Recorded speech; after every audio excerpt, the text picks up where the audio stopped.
Tu te demandes peut-être pourquoi est-ce que tu te retrouves dans une spirale, une mauvaise spirale, la spirale de l'échec.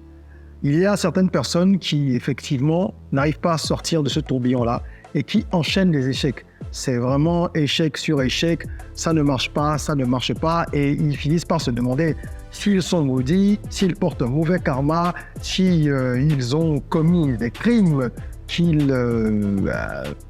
ne connaissent pas, dont ils n'ont pas la même connaissance, je dirais.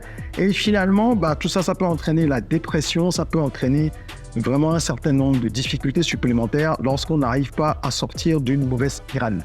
Aujourd'hui, je vais partager avec toi un certain nombre d'informations et surtout, je voudrais que tu comprennes à travers les 5 raisons que je vais évoquer pourquoi est-ce que tu te retrouves peut-être dans la spirale de l'échec. Parce que échouer, ce n'est pas un problème. Nous échouons tous.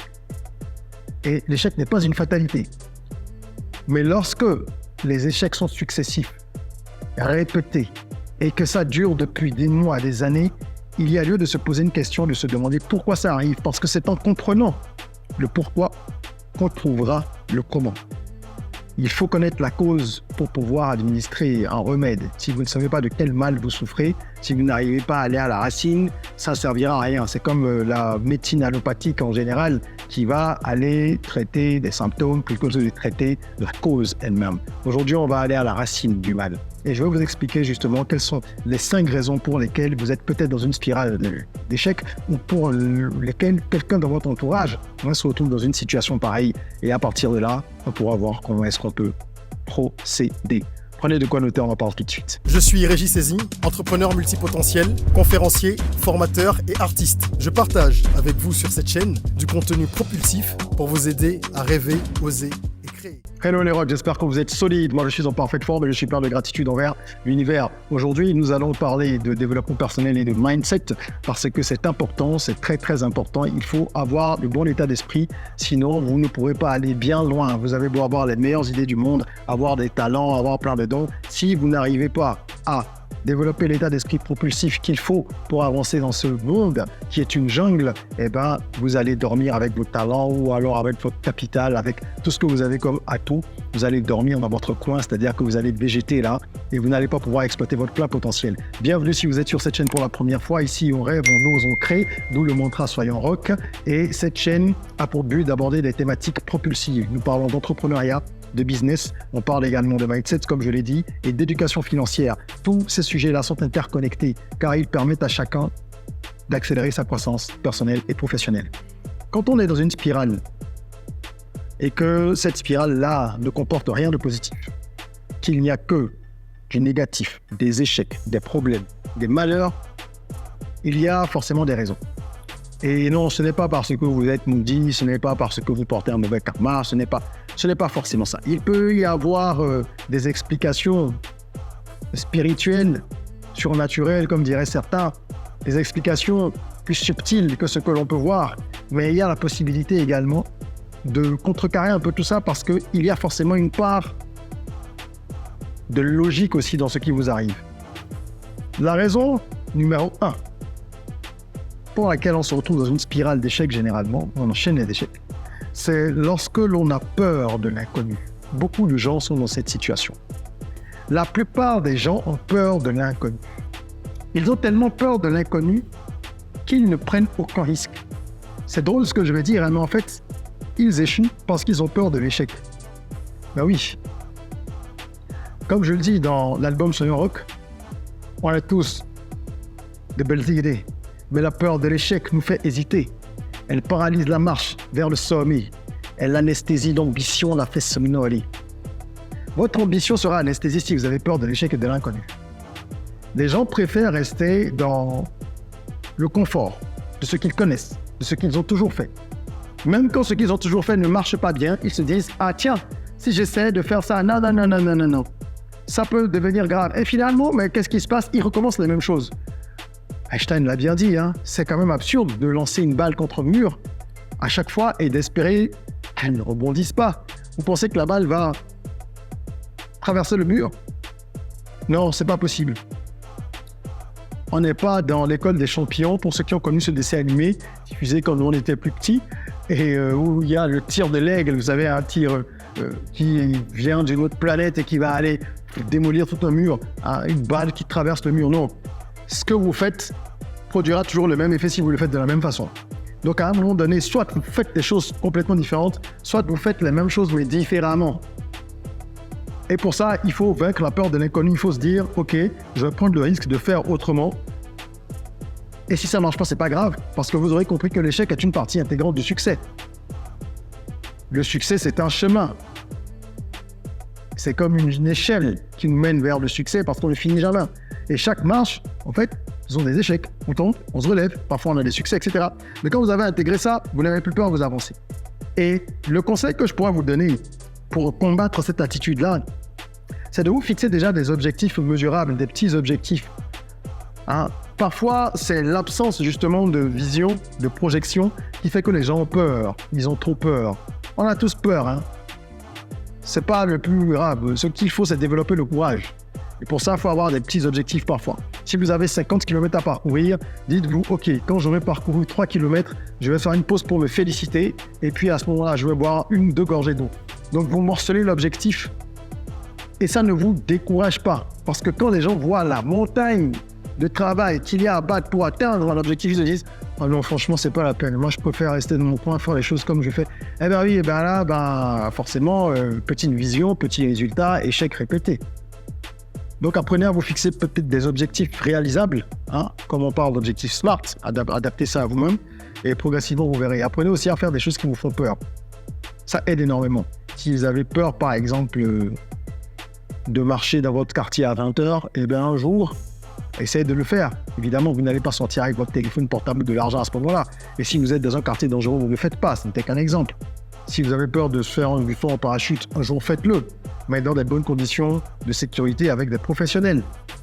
D'accord? Je ne demande pas aux gens d'aller sauter dans une cage avec un lion. Non.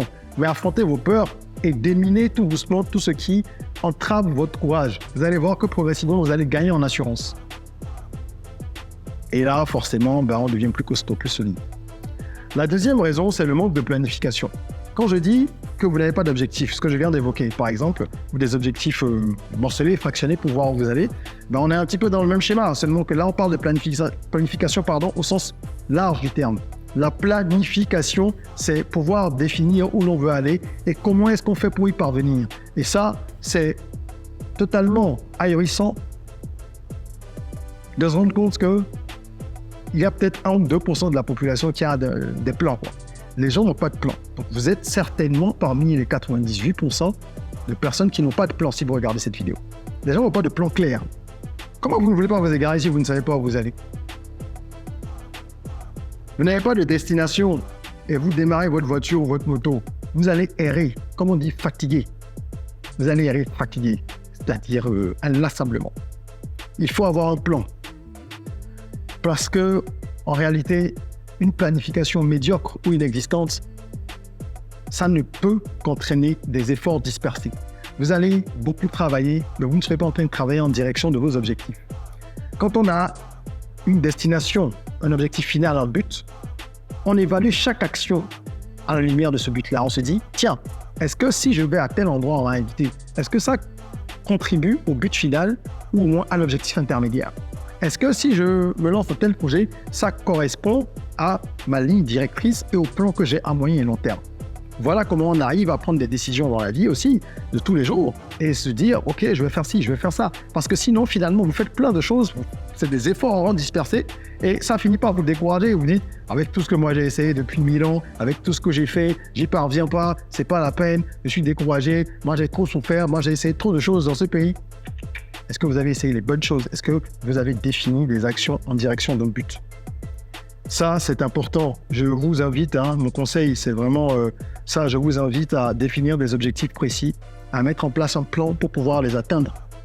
Comment je fais pour atteindre les objectifs? Après, le plan se dit cap maintenant sur les objectifs long terme. Ok? On garde le cap toujours sur l'objectif long terme, mais on fractionne en plusieurs objectifs. On a un plan d'action, etc. Si vous avez besoin d'être accompagné justement pour définir un plan d'action, définir un but final déjà et voir comment vous pouvez y parvenir, que vous soyez employé, que vous soyez entrepreneur, ça peut être sur le plan professionnel et même personnel. Les gens ne savent pas ce qu'ils veulent faire de leur vie. Si vous avez besoin d'être accompagné pour ça, bookez une séance de coaching avec moi, le lien est en description. c'est une séance qui va se dérouler en ligne. Ce sont des séances de coaching online. Et je le fais depuis une douzaine d'années. J'accompagne des personnes de tous horizons sur des questions de développement personnel et de business, d'accord, au cours de ces séances de coaching-là. C'est important de pouvoir avoir une vue plus claire de votre destination. La troisième raison, c'est le manque de persévérance. Ça, je pense que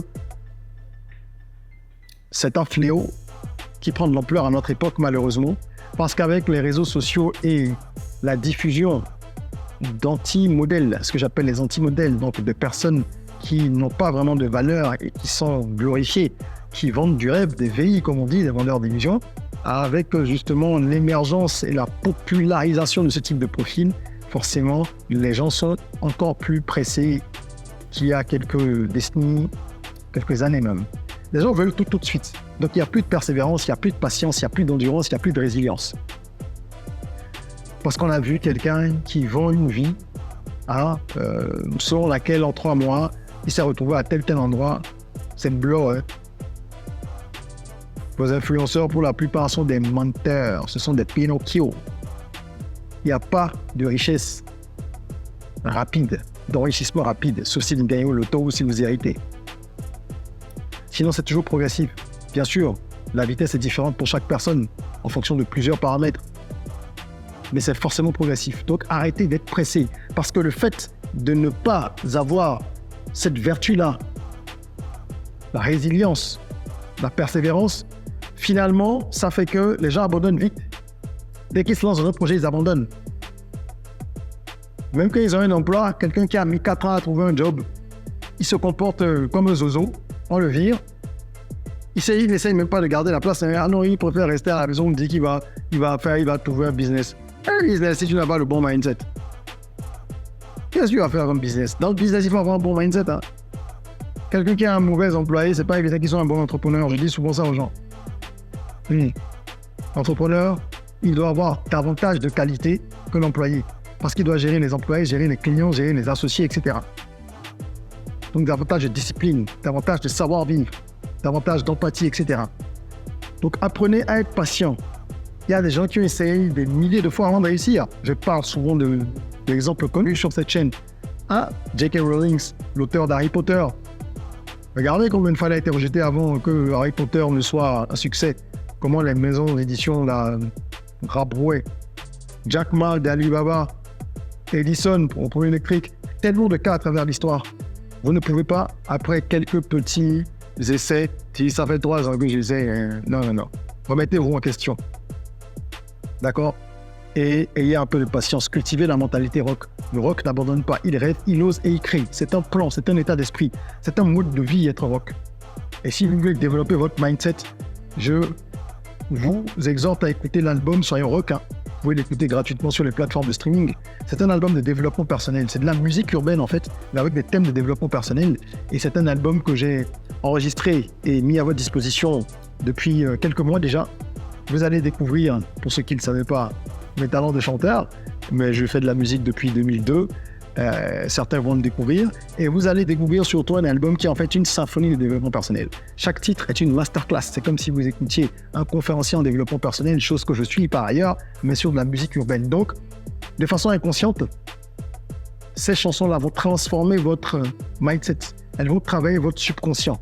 Il faut les écouter régulièrement, écoutez-les quotidiennement, et vous verrez que ça va vous aider sur le chemin de la transformation personnelle.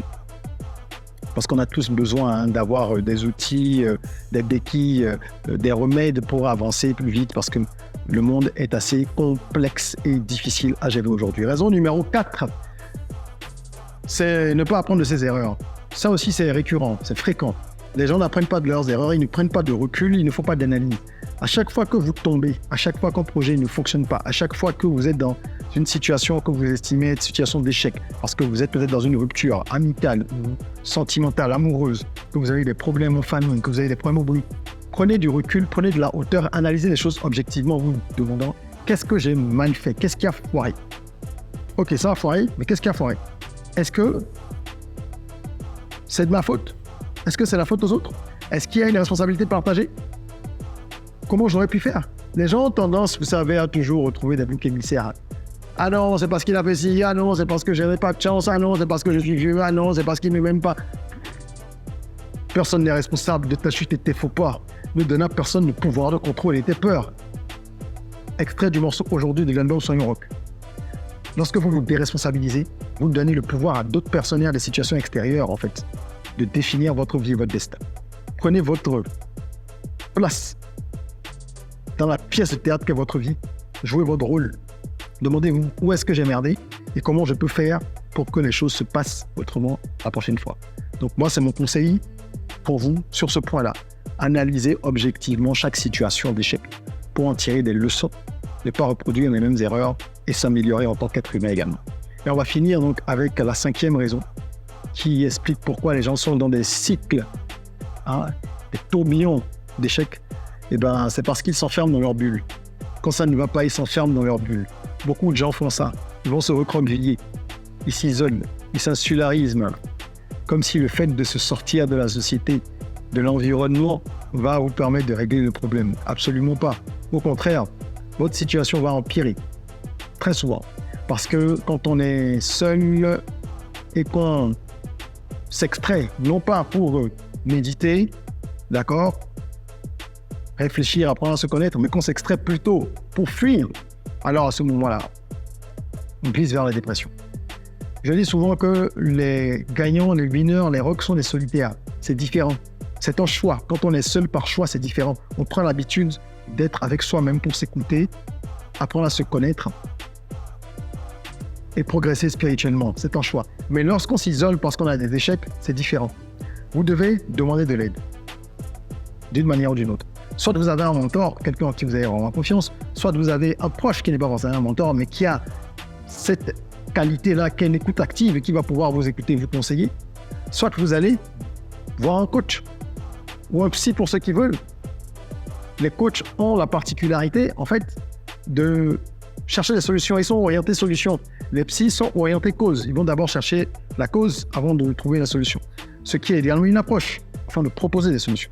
Les coachs, que ce soit grâce à la PNL, d'accord, la programmation neurolinguistique, dont on va parler de plus en plus bientôt sur cette chaîne, ou à travers d'autres techniques, ils vont vous aider à vous déprogrammer pour vous reprogrammer.